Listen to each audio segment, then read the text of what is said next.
আমার পিছনে জাস্ট একটা আবার দেখেন কি পরিমাণ ভিড় রয়েছে এখানে, জাস্ট বোয়া ভাত বা খুদের ভাত খাওয়ার জন্য এত পরিমাণ মানুষ সকাল 7টা 8টা বাজে চলে আসছে। প্রতিদিন আপনারা পাইবেন, কিন্তু সকাল আইলে একটু খাবার মান বালা, সকাল আইলে বত্তা মত্তা সব ভরপুর থাকে, আর অনেক একটু টাইম মানে বত্তা চাপটা হয় আর কি। গুড মর্নিং এভরিওয়ান, এখন বাজে হচ্ছে সকাল 7টা আর রাইট নাও আমি আছি হচ্ছে ডিগ্রিচর ঘাটে, যেটা আমাদের কাশীপুরের মোটামুটি ফেমাস একটা জায়গা। অ্যান্ড ডিগ্রিচর ঘাটে কিন্তু খুদের ভাত পাওয়া যায় এই রকম ভর্তা দিয়ে, মানে আনলিমিটেড ভর্তা দিয়ে আপনারা সকাল সকাল মাত্র 40 টাকায় ভরপেট খুদের ভাত খেতে পারবেন। একটা পোলার চালের রয়েছে আর এটা মেবি ভাতের চালের। 40 টাকা প্রাইস শুনে আমি দুই ধরনেরটাই নিয়ে নিয়েছি, আর আজকে সকাল সকাল চলে আসছি এই খাবারটা খাওয়ার জন্য। অনেকদিন যাবত ভাবতেছিলাম আসবো, বাট আসা হয় নাই, কিন্তু আজকে চলে আসছি। এইরকম নদীর পাশে পরিবেশে যদি এরকম খাবার সকাল সকাল খাওয়া যায়, আর ওয়েদারটা যদি একটু ঠান্ডা বৃষ্টি হয়, তাহলে তো ভাই জমে ক্ষীর। সো আজকে একদম মানে পারফেক্ট ওয়েদার, পারফেক্ট খাবার, পারফেক্ট প্লেসে চলে আসছি। সো চলেন একটা রিভিউ হয়ে যাক, লেটস গো। আপনি কতদিন যাবত এই বোয়া ভাত বিক্রি করতেছেন? 2 বছর। 2 বছর। কেমন চলতেছে? আলহামদুলিল্লাহ খুব ভালো। এমনিতে শুধু কি বোয়া ভাতই পাওয়া যায়? হ্যাঁ জি, বোয়া ভাত আছে, পোলার চেলের আছে, ভাতের চেলের আছে, দুই পদ আর কি। পার্সেল নিলে কি আবার এক্সট্রা কোনো টাকা দিতে হয়নি? এক্সট্রা না, এটা পার্সেল নিলে 40 টাকা।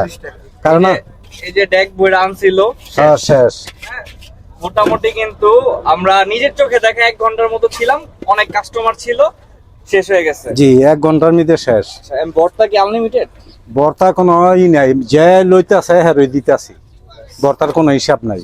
আপনি এটা কয়টা থেকে কয়টা পর্যন্ত খোলা থাকে? 7টাতে মনে করেন, হাইস গেলে 11টার আগে শেষ। প্রতিদিনই নাকি শুধু? না, প্রতিদিন, শুক্রবারে না, প্রত্যেক দিন আমি আহি। প্রথমত আমরা হচ্ছে যে পোলার চালের খুদের ভাতটা রয়েছে এটা নিয়েছি, আর এখানে কিন্তু 5 পদের ভর্তা, একটা হচ্ছে আমের চাটনি রয়েছে, কালিজিরা, শুটকি, আলুর ভর্তা, বাদাম ভর্তা, ডাল ভর্তা, আর হচ্ছে আমের একটা চাটনি রয়েছে। এন্ড এটা আমরা এখন ট্রাই করব। সো এইরকম ওয়েদারে সকালে মানে এই রকম খাবার খাওয়ার মজাই কিন্তু আলাদা। এখানে কিন্তু হিউজ পরিমাণে কাস্টমার রয়েছে, আর সপ্তাহে 7 দিন আপনারা সকালে আসলে পেয়ে যাবেন। অ্যান্ড টাইমটা বলে দিচ্ছি, 7টা থেকে 9টা এর মধ্যে আসতে হবে, নাহলে কিন্তু পাবেন না। অলমোস্ট আমরা আসতেই খাবার শেষ প্রায়। সো আমরা একটু ট্রাই করি। মাত্র 40 টাকায় কোয়ান্টিটি কিন্তু বেশ ভালো রয়েছে। ইভেন 5 পদের ভর্তা রয়েছে, আপনি চাইলে আনলিমিটেড ভর্তা নিয়ে খেতে পারবেন, যেটা আপনার বেশি ভালো লাগে সেটা আপনি স্বাভাবিকভাবে নেবেন বেশি। তো আমার কাছে শুটকির ভর্তা আর বাদাম ভর্তাটা বেশি ভালো লাগছে, আর ডাল ভর্তা বা বাকি ভর্তাগুলো বেশ ভালো ছিল। তবে আমরা এটাও ট্রাই করব, দেখি এটার টেস্ট কেমন। তো গাইস, এটার টেস্টটা একটু ভিন্ন ছিল, যেহেতু এটা পোলার চাল, ওটার টেস্টটা স্বাভাবিকভাবে একটু ভালো হবে। এটা আমার কাছে অ্যাভারেজ লাগছে। তবে ভর্তা দিয়ে খাওয়ার যে মজাটা, বা সকাল সকাল বা এইরকম পরিবেশে খাওয়ার যে মজাটা, এটা কিন্তু একদম ডিফারেন্ট।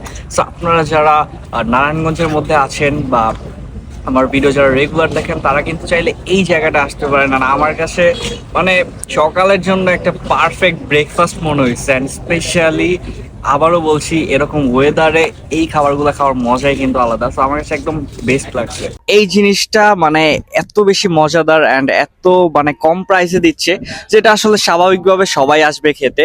আর আজকে আমরাও ট্রাই করলাম, ওভারঅল একটা রিভিউ দিছি। অ্যান্ড টু বি অনেস্ট, 40 টাকা 50 টাকা এটা আসলে কিছুই না। এই প্রাইস রেঞ্জে খাবারের টেস্ট মান সবই ভালো। আর এত ভিড় দেখে বুঝতেছেন খাবারের টেস্ট আসলেই ভালো, তাই এত ভিড় হয়, এত মানুষ খেতে আসে, সবাই পজিটিভ রিভিউ দিয়েছে। সো এই ছিল একটা শর্ট ভিডিওটা কেমন লাগছে কমেন্টে জানাতে ভুলবেন না। অ্যান্ড হ্যাঁ, লোকেশনটা একটু এক্স্যাক্টলি বলে দিচ্ছি।